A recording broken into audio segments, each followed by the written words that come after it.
I'm Jeffrey Hazelin, and I'm asked to speak and moderate panels at conferences and events all over the country. I get to sit down with some of the most interesting, innovative game changers in business today. We get to hear their views straight from the horse's mouth. Let me give you a front row seat to some of the best conversations from stages all over the world. Join me now for Executive Perspectives.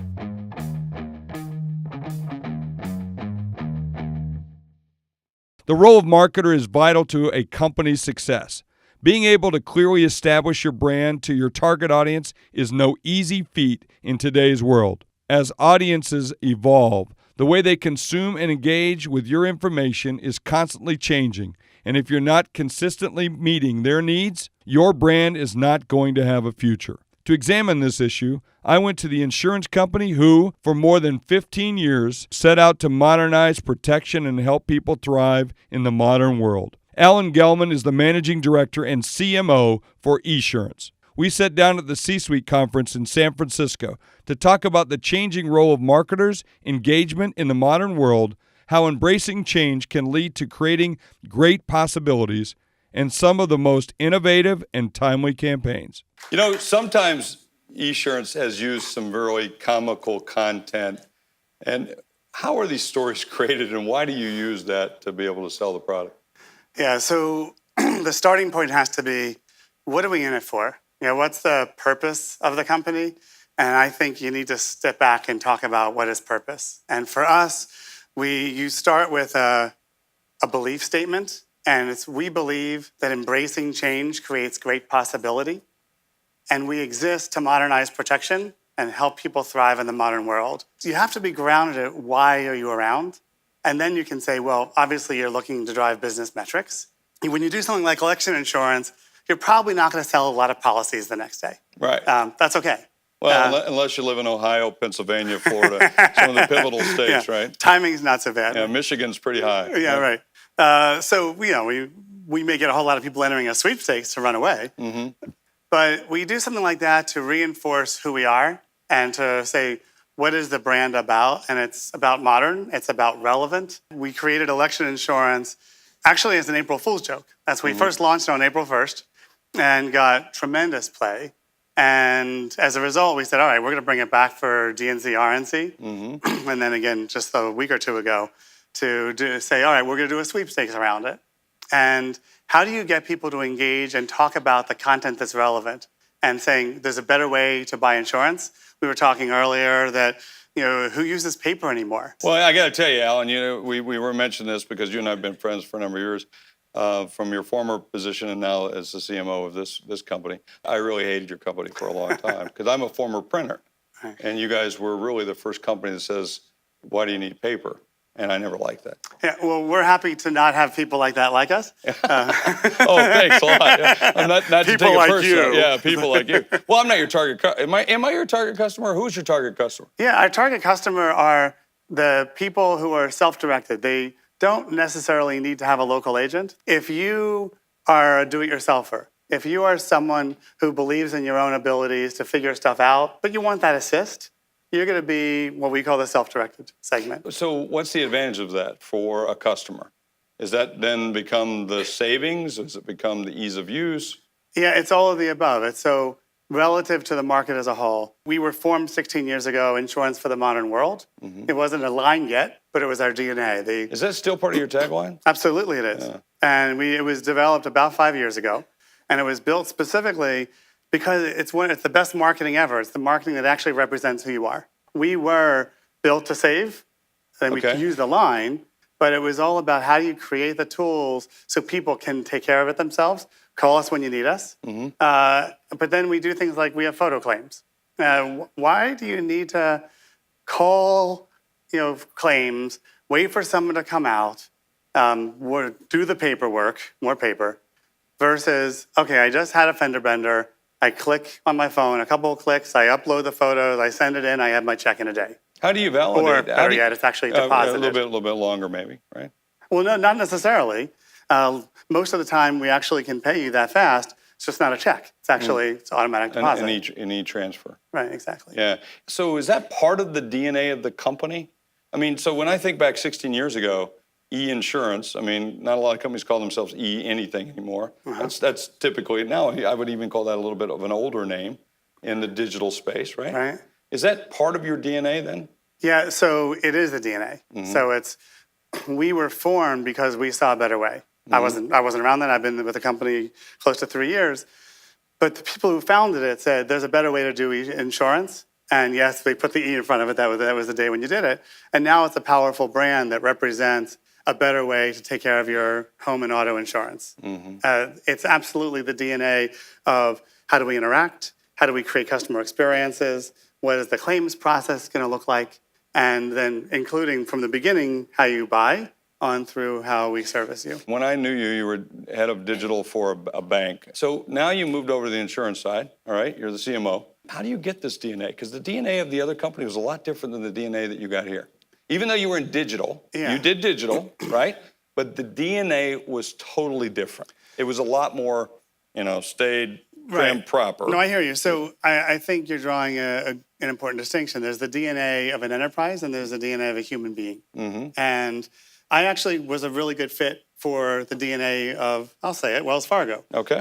Why was I a fit there? So I was you've heard the term, it hasn't been used a lot lately, but the entrepreneur. So the entrepreneur inside. So whether it was, how do you create new capabilities? So we built out digital in ways that hadn't existed there previously. It didn't exist. Right. I mean, there were people who were doing digital, but we brought it together. I was also a customer of that particular bank and still am, and they didn't exist. And then I knew the things that you were doing because I got the inside knowledge of that because I knew you. Right. Well, thanks. And I'm proud of what the team did and a much broader team than me certainly doing it. And by the way, state of the art. Absolutely. And for me, my personal DNA is how do you get stuff done? How do you figure things out? How do you leverage data, analytics? But first, humanity and consumer insight. Who are your customers? I started with purpose a few minutes ago. You got to go right from there to the consumer. Who are they? What do they need? How do you deliver for them? And then in this world, you can't do that without deep digital DNA, without the technology and the analytics, but the humanity that attaches to that. And we can talk more about that too. Well, which is, I think, is interesting because I don't think a lot of people expect marketers to have that. We think it's just about, what's the pretty slogan, what's the pretty campaign? Oh, I hope not. Yeah. Seriously, I mean, I get that, and so, some marketers may get a bad rap, but don't you think that's the way it used to be? I think it's changed. Yes, I do. I do think so. You historically had two kinds of marketers. You had the big brand marketers, which translated usually to you could make awesome big screen creative. Yeah, right? Make someone cry. Right. So tell great story. We didn't use the language of story at the time, but that was an important part. And then there were the deep performance marketers. They started out as the direct mailers, and then they grew up as database marketers and emailers. Phoners. Absolutely. And people tend in marketing to grow up as one or the other.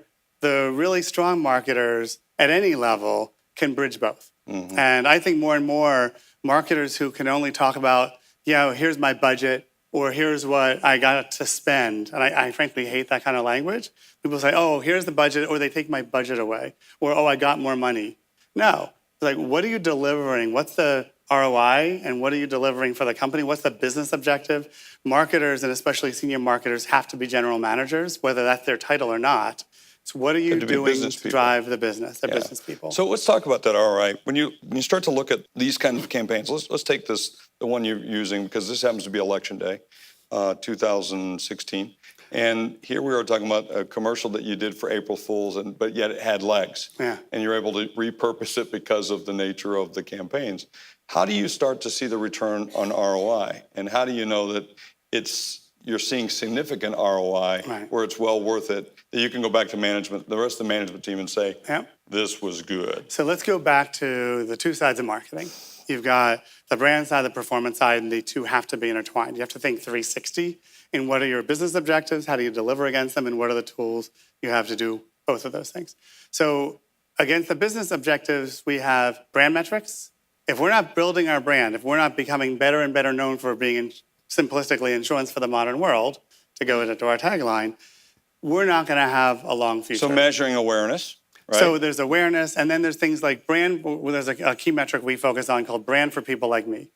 We're still a young business. We're only 16 years old. So is this mostly measured against the millennial market, or is it behavior of the people that are the do-it-yourselfers? It's the target audience, which there's a lot of millennials in there, but frankly, not so much the younger millennials. The older millennials and the Gen Xers, much more so than others. And then within that, those who are more self-directed, those who are more tech-savvy, and of course, there's a whole lot of those. So it's how are we building the brand metrics and how are we driving performance? It's both and. Election insurance is a good example of a campaign that really majored in one and didn't have a strong minor. A lot of the work we do has a major and a minor or equal parts. So the major was building Brand. the awareness and brand. Absolutely. The second being measure it with a contest. Yes, we had a contest. Yes, we had a very large number of people enter that contest because it was fun and you could win some money. But that didn't move the metrics on the business On the sales overall. side. Right, and we can talk about some other examples that do but like both. the conversion side. So it Right. didn't. So something like that was very, very effective. didn't sell from that policies. but it didn't convert. Not measurably. Yeah, but when you say what's a lot? When you said a lot, you said a lot of people enter. Is it millions? Who entered? No. Yeah, It's, yeah. You have large 5-figure entries, more like sometimes 6-figure entries is actually a pretty big number. Which is significant. Right. Yeah. No, But trust me, because I've done campaigns where I had 2. Well, but remember, my goal isn't to get someone to enter. Yeah. My goal is when they enter, they're now sharing that out and we're reaching their network. So now what's the engagement we're achieving? How many people are seeing that? How many people are sharing this very funny video? I'm very proud of the team and the work that created it. But that's just one example. There's others that are on a similar note. We took advantage of the Pokemon Go craze. And we said, all right, we're going to create our own mobile gaming. But it's why. It's not just because it's a mobile gaming. And that's not what we're about. We're not a mobile game company. But we are about safety. And there was a whole lot of bad behavior that tied to Pokemon Go. A lot of accidents while people were literally playing that and other mobile games. So we created Don't Catch and Drive, where we did a PR stunt where, hey, we created a video, we put it out there, people shared it in great numbers. We got TV coverage for the stunt we did in Chicago. Again, a brand play, but reinforcing who are we? We're modern, we're relevant, and we're focused on safe driving with modern tools. How did these ideas manifest themselves? Like, give me an idea of how you organized the team and how did those come forward to where you say that's not a stupid idea, that's a sellable idea. Yeah. Is that coming from you guys or coming from the agency? Where? Everywhere, Yeah. for sure. The starting point is, what are we trying to accomplish? We are in a great position. We have so much potential as a company because we're not one of the giant guys. So we can move way faster. We can actually take some risks, have some fun. You're not giant, but you're pretty damn big. We're big, but we're nowhere near as big as our top 2 competitors in the self-directed space. You guys can all think about who I might be talking about. And they spend incredible amounts of money. Yeah. We spend quite a bit, but we're also, because we're not fintech either, we're not insurtech. We have resources, but we have to stand out with more limited resources than our top 2 competitors. So back to your question, the starting point is, what can we do that's going to stand out? And we think about how do we hijack moments. And so this one came simply as, what can we do that ties to the election? And it was specifically, what can we do on April Fool's Day that ties to the election? And it's not hokey. That's not right, because that's not our brand. Our brand is about smart. So a year ago, actually, we did our first experiment, a year and a half in April Fool's, and we launched Presurance, also on April 1st. And a lot of interest in that one. It was like, oh yeah, we have a new product we'll sell you. It'll predict when your next accident's going to be so you can avoid it. Yeah. That's pretty good. Right. Yeah. It got great pickup. Yeah. It was like, oh, okay, we're onto something. It was an experiment. Right. It was like, okay, that's interesting. Yeah, I did one of those at Kodak. I launched the eye camera, and it was built into the eye, but people really thought it was real. It almost is. Yeah, well, we actually had a patent on it, which was really scary. Oh, nice. That's great. We start from, what are we trying to accomplish? What do we want to deliver? And now, what are some avenues to achieve it? We've been focused, though, in this conversation so far on what are some of these innovative brand building ways. But then we also can step back and say, when we do a major deal, so we did a large deal with Major League Baseball. So let me talk about that for a minute. Absolutely. So that's a way you're transforming marketing, I think, when you look at that. Thank you. I mean, I'm super proud of how the team thought about it, because we said, we need to change how we do sponsorships and You look at what the array is. You have the strategic analysis. We all do those things. And typically you pay millions of dollars to put your name on it, slap your name, you get so many signs, you get a box, you get so many tickets. They get the revenue, you get your name, you get the tickets, hospitality. Right. And we said that we're not going to do that. Were you in Major League Baseball before you started? We were not. So this was new. And so tell me what is the element of what you did? Baseball is a great platform, huge audience, but if you take a look at the traditional old school of baseball, that's not as good a fit for us. Where the new management of baseball wanted to take baseball and where we already were was about a modern world and baseball for the modern world. The deal we did was almost all working dollars. Very few on the rights fees that we like the IP we have, but we took over their biggest asset. Their biggest asset is the All-Star game, the All-Star ballot. How do you create a win-win? They want to make the All-Star game huge. All-Star balloting, the more people vote, the more people engage, the bigger All-Star game is. The better that is for the teams, the better that is for the players and for baseball. Because engagement leads to eyeballs and participation. Right? And the rest of the monetization that comes with that. So the baseball team is super smart, and they got to work with our team to say, how do we transform how the ballot works? So it became, for the first time, an all-digital ballot. You can only vote digitally, mobile and desktop. Got more votes than ever before. More ballots, more engagement, billions of impressions. And the best part of it was while our deal was a national deal with Major League Baseball, our interests were aligned not only with baseball, but with all 30 teams. We didn't do deals with 30 teams, but all 30 teams wanted to promote the Esurance All-Star Game ballot. So because that's good for their business. So again, another great example of hijacking. So you're really hijacking the other teams now in participation. So you picked up not just what would have been just the game, but you got all those teams working for you too. Right. So I don't think that part is the hijacking. That part, and this may sound old school, but that's really about the partnership. How do we make it wins for all those teams? How do we make it wins for us? How do we make it wins for baseball? Because then if it's hijacking, they're not going to want to do it again. But don't you think they weren't looking for that? I mean, I think that's the byproduct of your smart initiative and not necessarily theirs. I think you're right that we get a lot of credit for that. If we did it in a way that they didn't also benefit, the win-win really does matter here. It's just a win and on we one made it side. even bigger in year 2, and next year it'll be even bigger. But that was, again, the digital piece, but then we did the full wrapper. We did a deal with Buster Posey, multi-year All-Star. I don't know who Buster So Posey. he is a catcher for the Giants. Okay. But he also, in 2015, was the face of baseball nationally. So he's anybody who's, you're probably not a big baseball fan. No, obviously not. Right. I need to get a little hipper here. Yeah. Quite all right. But he is a great partner for us. That you've probably seen our spots with him in them, where we have Sort of Doctor, and he shows up, and it's a really funny spot. Oh yeah, I have seen those. So Yeah, that's Buster Posey. Yeah. The husband saying, "Oh yeah, Buster Posey," and she's like, "You're not going to deliver my baby." Yeah. She's like, "Come on, honey, you're embarrassing me in front of Buster Posey." So it's how do we engage, wrap that to it, tie it into all the digital properties, and then we know that the way the younger audiences want to engage in baseball, for the most part, is not watching a 3-hour baseball game. Some of them will, some of the time they'll go to a few games, but they care about the moments and the highlights. So we became attached to the ads we bought as part of our deal were attached to the highlights of your favorite players, of your favorite teams. So you're now engaging the way you want to, and the impact of that, which will be your next question, what's the ROI of that, is how are you now building awareness and engagement and ultimately now sales when it comes to that population. And we got nearly a 50% lift in consideration, which is an enormous number, That's as you huge, know. yeah. Huge lift. Double digits. That's and really big. it's way beyond double digits, right? Yeah. It's literally nearly 50% growth in consideration of our brand among tech-savvy customers who are baseball fans.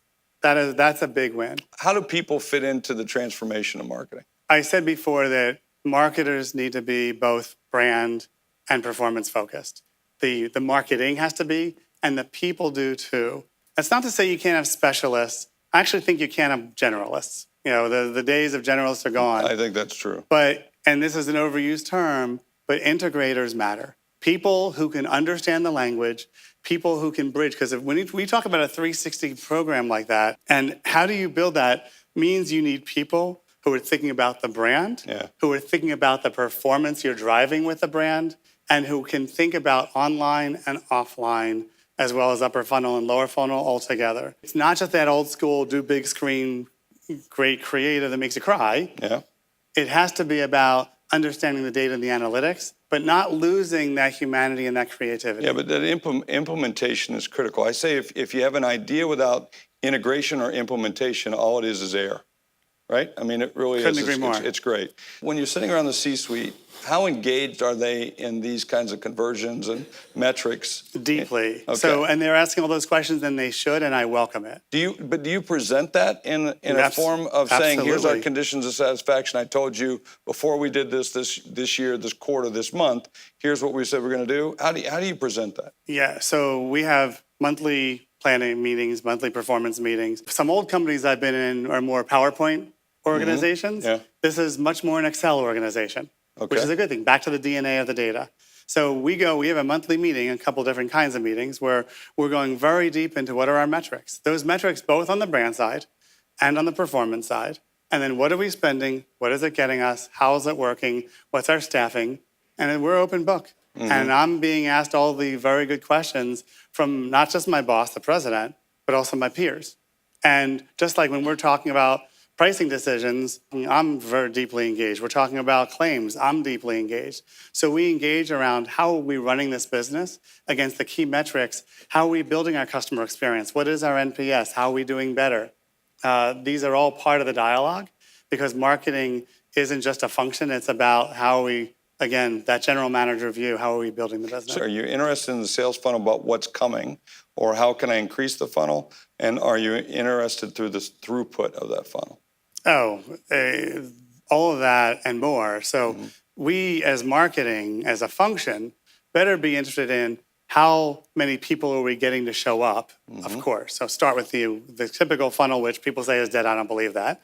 Awareness considerations still still matters, right? It's just squeezed tighter. It's squeezed tighter. And then what is engagement and what's that cycle look like has changed quite a lot. And what does engagement actually mean has changed quite a lot. But you still need to get far more people showing up. And then you got to be pulling more people through. So that is the sales funnel. But then the day they board is the day you keep moving. What is that customer experience? If marketing is not thinking about the consumer, what is it they need and how do we deliver value in that customer experience, the digital experience, the cross-sell experience, the retention experience, and then even the claims experience. I don't own the claims experience. I have a peer who owns that. But you have an impact on it. A big impact, and I'm very much a seat at the table for that dialogue. Just like the claims leader has a seat at the table when he's saying, what can we be leveraging from what we do? Because guess what? The product of insurance is what he and his team do every day. Because there are still a lot of real people who are, yes, we have photo claims, but there's still somebody figuring out how do you adjust and how do you pay appropriately.